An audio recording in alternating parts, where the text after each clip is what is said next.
Assalamualaikum warahmatullahi wabarakatuh.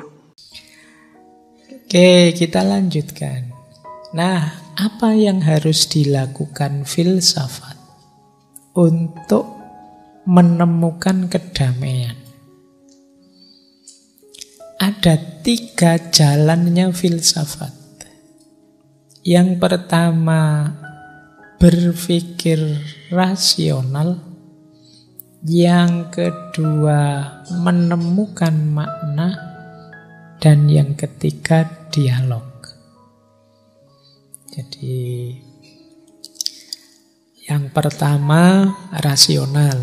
Kalau ini kan jelas, berpikir.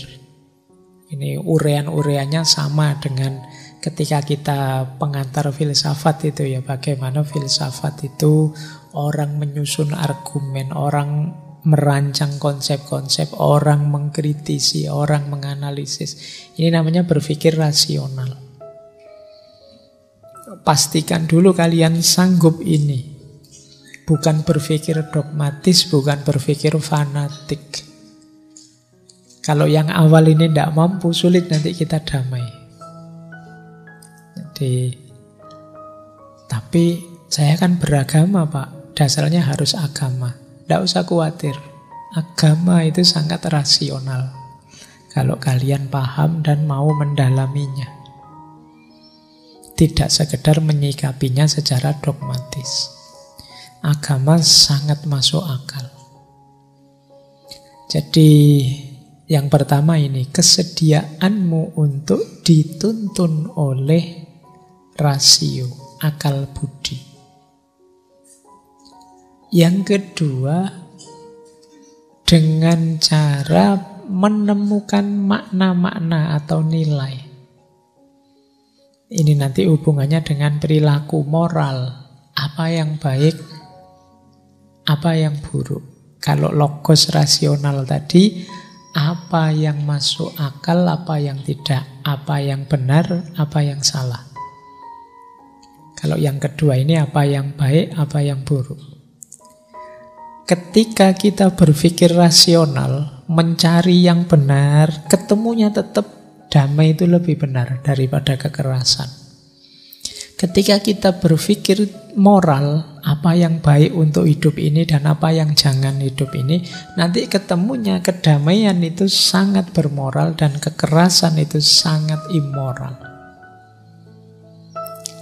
Yang ketiga, dialog dengan orang lain, dengan sesama. Kalau kita, karena kita ini hidup bersama, ya kita harus mau dialog. Kalau kita tidak mau dialog, hasilnya apa? Masing-masing memaksakan keinginannya. Kalau sudah begini, pasti buahnya kekerasan sudah. Jadi, ini 3 jalannya. Yang pertama, kebenarannya, ini kalau sederhananya ya, jenisnya objektif. Yang kedua, mungkin kebenaran-kebenaran makna sesuai standar-standar subjektif yang kita yakini, nilai-nilai. Dan yang ketiga, kebenarannya intersubjektif. Berarti kita harus mau berpikir, kita harus punya nilai-nilai untuk ditegakkan. Dan yang ketiga, kita siap berdialog untuk menyepakati kebenaran bersama. Inilah 3 jalan menuju perdamaian. Kalau orang tidak mau berpikir, orang tidak ngerti makna-makna, tidak tahu nilai mana yang harus ditegakkan, diperjuangkan, mana yang tidak, dan tidak mau dialog, keinginannya saja yang dimenangkan, ya kalian siap-siap hidupmu akan capek. Karena siklusnya pasti siklus kekerasan. Masing-masing memaksakan pandangan dan perspektifnya.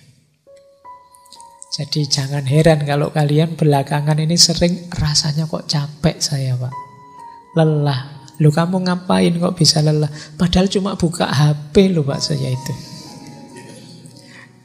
Kenapa buka HP saja lelah? Karena mungkin yang kamu buka siklus kekerasan tadi. Mungkin ada orang maki-maki, ada orang ngomong, ada orang membela mati-matian siapa, atau orang menjelek-jelekkan mati-matian siapa, dan kamu lelah dengan itu, karena semua itu kan budaya keras. Kuncinya apa? Hidupkan rasiomu, hidupkan moralmu, nilai-nilaimu, dan hidupkan kebersamaanmu. Inilah 3 jalan dari filsafat untuk menemukan kedamaian. Yang pertama logika, yang kedua hati nurani, yang ketiga masyarakat. Baik, kita lanjutkan lagi ya. Sejak tadi dialog, apa sih dialog itu? Nah, sekarang dijelaskan. Dialog itu hakikatnya adalah perwujudan dari potensi rasionalnya manusia. Jangan ngaku pinter kalau tidak mau dialog. Saya pinter loh Pak, saya coba ayo kita diskusi sebentar, tidak mau Pak, pokoknya saya pinter. Itu kan kamu meragukan kalau ada orang kayak gini kan. Diajak diskusi, tanya jawab, tidak mau. Pokoknya mengklaim aku satu-satunya yang tahu dan pinter. Nah, dialog itu menunjukkan bahwa kita ini memang makhluk yang rasional. Sederhananya begini loh. Wong kita itu kan terbatas. Kebenaran yang kita tahu terbatas. Wawasan kita sebagai manusia juga terbatas. Ketika orang sadar bahwa aku terbatas, itu kan dia juga sadar termasuk kepandaianku terbatas. Rasionalnya berarti ya untuk bisa tahu lebih luas, paham lebih luas, aku perlu orang lain. Aku perlu juga memahami orang lain. Loh, di sini loh nanti kita sampai pada titik, oh iya ya, saya tidak tahu, untung sampean ingatkan. Oh ada wawasan seperti itulah. Ini hasilnya dialog. Orang yang gayanya seperti ini namanya orang rasional. Orang yang tidak mau dialog justru tidak rasional. Karena dia seolah-olah tidak mengakui bahwa aku ini sebenarnya masih banyak kurangnya. Aku ini masih kadang-kadang bisa keliru juga. Jadi dialog itu berarti pertama-tama menunjukkan bahwa kita ini orang yang rasional. Masuk akal saja sih, wong saya ndak ngerti segalanya juga tidak tahu segala hal. Pengetahuanku ditambah pengetahuanmu akan membuat pengetahuanku tambah luas. Tambah banyak dialog, tambah luas, tambah luas. Ini namanya kita potensi rasional kita hidup. Banyak konflik, banyak tabrakan kepentingan yang lahir karena orang tidak mau dialog. Jadi berfilsafat itu idealnya dengan cara dialog. Kekerasan itu terjadi kan karena ego tadi. Orang hanya mikir kepentingannya atau kepentingan kelompoknya, menganggap keinginan dan kehendaknya harus dituruti, orang lain harus menuruti apa keinginanku, mewujudkan apa keinginanku. Dan ini kekerasan. Solusinya apa biar tidak begini? Terbukalah untuk berdialog. Saya itu maunya ini loh. Kalau sampean maunya gimana? Nah ini mau dialog. Kalau enggak, kekerasan. Ngaji ini mungkin sejenis kekerasan juga. Pokoknya saya mau ngaji 2 jam. Terserah teman-teman ngantuk apa tidak, berjuang apa tidak. Pokoknya saya 2 jam. Loh ini kan ego saya.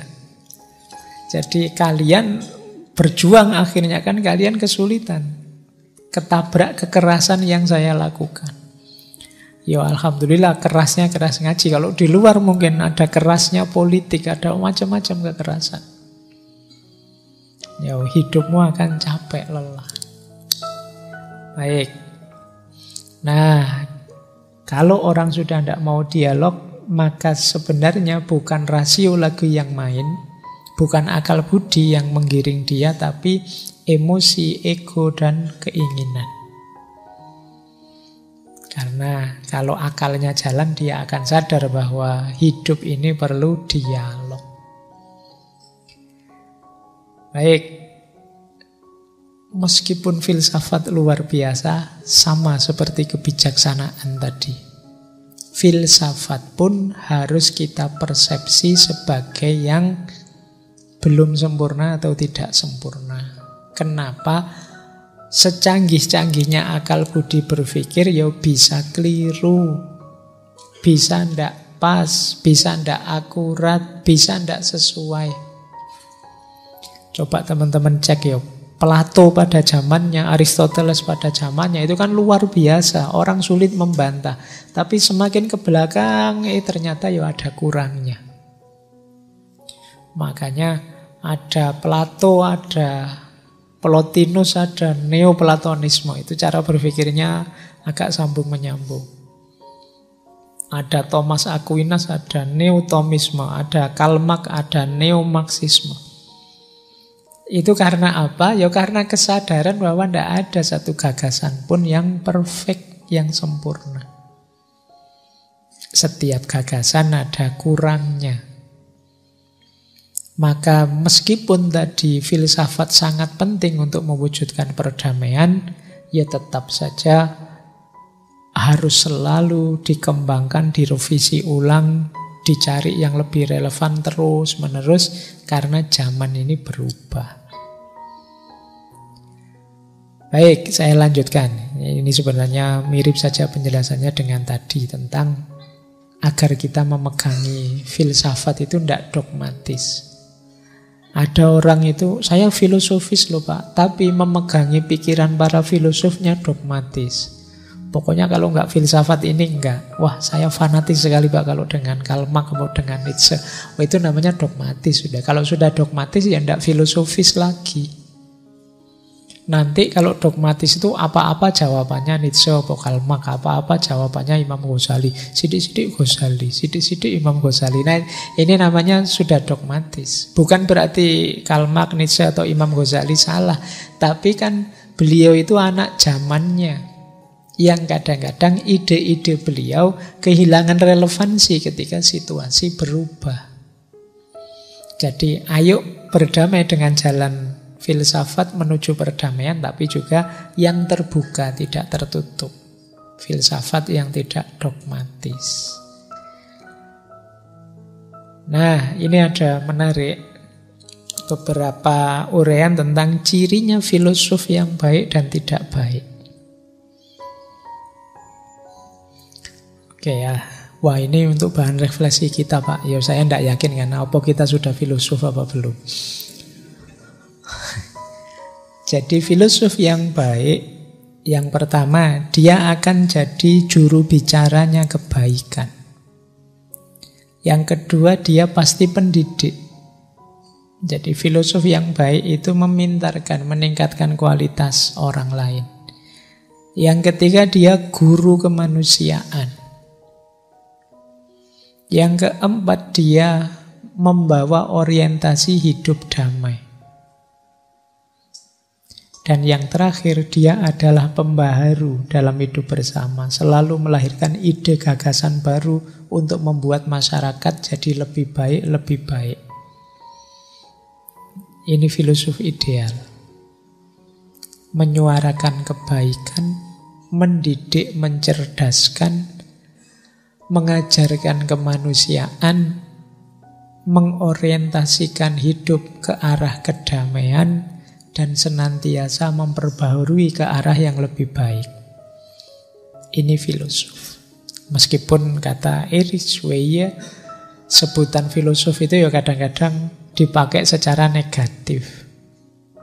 Karena selalu bahas yang ruwet dan melangit tadi, maka disebut filosof itu seringkali terus hanya jadi ejekan. Kan kadang-kadang kalau kita ngomong agak debat sedikit, filosofi, mentang-mentang filosof ngeyel. Mentang-mentang kan kita sering begitu. Jadi akhirnya kadang-kadang istilah ini jadi ejekan. Padahal harusnya tidak begitu. Kalau kita sungguh-sungguh dengan ciri ini, ya martabatnya filsafat itu akan bisa naik. Jadi filosof itu ya bukan sesuatu yang tabu, terlarang atau merusak, justru positif karena dia mengarahkan pada hidup yang baik, pendidikan yang kontinu, guru kemanusiaan, orientasi hidup damai, dan pembaharu hidup bersama. Nah ini, kalau karakternya seperti ini kan luar biasa. Kalau kalian merasa filosof dan sudah seperti ini, alhamdulillah. Ya kalau masih dituduh filsafat itu haram, nanti kalian daftar saja ke sertifikasi halal. Biar dapat stempel halal gitu ya. Ya nanti ngaji filsafat kita sertifikasi halal ya. Biar tidak ruwet. Baik, ini tambahan saja. Maka filosof ideal itu humanis, edukatif, dan solider. Solider itu punya solidaritas sosial yang tinggi. Tidak hanya mikir dirinya, tapi juga mikir sesamanya. Edukatif, mencerdaskan. Tidak sekedar kalau bahasa Jawa ini, dia memintarkan, tidak minteri. Kalau minteri itu dengan kepandaiannya dia mencari keuntungan. Tapi kalau memintarkan itu membuat orang pinter. Dan humanis. Humanis itu menegakkan nilai-nilai kemanusiaan. Oke, untuk malam hari ini saya cukupkan sekian dulu. Mohon maaf kalau ada yang kurang berkenan, mungkin 1-2 kekurangan apa, mohon dimaklumi. Kalau ada kekhilafan, kealpaan yang teman-teman ngerti benernya seperti apa, ya silahkan disampaikan. Kurang lebihnya mohon maaf. Wallahul muwaffiq, wallahu a'lam bissawab. Wassalamualaikum warahmatullahi wabarakatuh.